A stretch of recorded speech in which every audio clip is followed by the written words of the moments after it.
রঘু ডাকাত যে কত বড় লার্জ স্কেলে এটাকে তৈরি করা হচ্ছে সেটার প্রমাণ কোথাও গিয়ে আমরা তো এর আগেও কিন্তু পেয়েছি। স্টিল এখনো আমরা কিন্তু কোথাও গিয়ে তার একটু করে কিন্তু প্রমাণ পেয়ে যাচ্ছি। সো হ্যালো গাইস, আমি Deep and welcome back to my channel Deep exclusive. So এখন আমি এই ভিডিওর মধ্যে বেসিক্যালি কথা বলবো দেবদার আপকামিং প্রজেক্ট রঘু ডাকাতকে নিয়ে, এবং এই বছর পুজোতে যে ক্লাসটা হচ্ছে রঘু ডাকাত, তারপরে আমাদের রক্তবীজ 2 কিন্তু আসছে, এবং আরো বেশ ভালো কয়েকটা কিন্তু প্রজেক্ট আসছে। তার মধ্যে রঘু ডাকাত কেন ব্যবসায়িকভাবে সফল একটা প্রজেক্ট হতে চলেছে, তার অনেকগুলো কিন্তু কারণ রয়েছে। এবং আজকের একটা জিনিস আমার চোখে পড়লো, সেইটা দেখার পর আমি একদম আত্মবিশ্বাসী এবং সেলফ কনফিডেন্ট যে রঘু ডাকাত এই বছর পুজোর one of the biggest project কিন্তু হতে চলেছে। এটাকে নিয়ে বস কোনো রকম সন্দেহ নেই।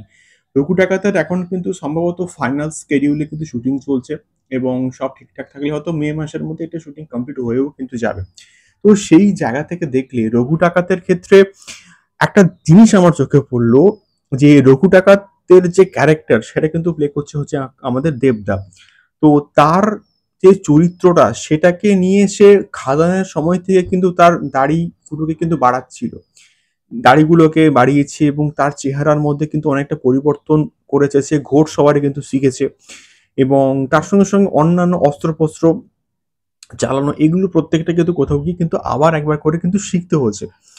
তো এটা তো একটা ডেডিকেশন অবশ্যই রয়েছে, কিন্তু রঘু ডাকাতের যে আনুষঙ্গিক তার যে সহচরগুলো আছে বা সহচররা যে যারা বেসিক্যালি ছিলেন, তাদের দিকেও যে সমানভাবে ফোকাস করা হচ্ছে সেটা দেখে আমি প্রচন্ড কিন্তু কোথাও গিয়ে খুশি, যে এইরকম প্রত্যেকটা চরিত্রকে সমানভাবে গুরুত্ব দেওয়া হচ্ছে। শুধুমাত্র দেবদাকে ফোকাস নয়, তার যে আনুষঙ্গিক যে সহচরগুলো আছে, অর্থাৎ যার সঙ্গে রঘু ডাকাত ডাকাতি করতে যেত, তাদের চরিত্রগুলোকে সমানভাবে কিন্তু ফোকাস করা হচ্ছে। তাদের যে কস্টিউমগুলো আমার আজকে চোখে পড়লো, সেই কস্টিউমগুলোকে দেখে ডাকাত কিন্তু ভাইবস পাচ্ছি। এবং তখনকার দিনে, আজ থেকে অনেক বছর আগেকার কথা, তখন যেরকম ডাকাতরা থাকতো বা ডাকাতরা ছিল, সেই রকম করে কিন্তু কোথাও গিয়ে প্রেজেন্ট করা হচ্ছে এই প্রত্যেকটা ক্যারেক্টারকে।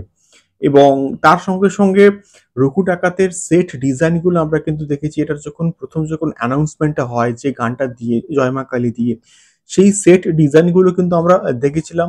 রিমডেলিং করে কিন্তু সেই প্রত্যেকটা সেটকে ডিজাইন করা হয়েছিল। সেই বিষয়গুলো তো ছিলই, এবং তার সঙ্গে লোকেশনস, সেই প্রত্যেকটা লোকেশনকে নিয়ে কিন্তু দুর্দান্ত ভাবে এক্সপ্লোর করা হচ্ছে, এবং প্রত্যেকটা সিনসকে দারুণভাবে প্রাধান্য দিয়ে কিন্তু শুট করা হচ্ছে। এবং ভিজুয়ালি কিন্তু সিনেমাটা প্রচন্ড স্ট্রং হবে। ভিজুয়াল এফেক্টস প্রচুর থাকবে, গ্রাফিক্সের কাজ কিন্তু প্রচুর থাকবে। তো এই সমস্ত এতগুলো ফ্যাক্টর, এবং তার সঙ্গে নীলায়ন দা এবং রথিজিৎ দা কিন্তু এটার মিউজিকের কাজও কিন্তু করছে।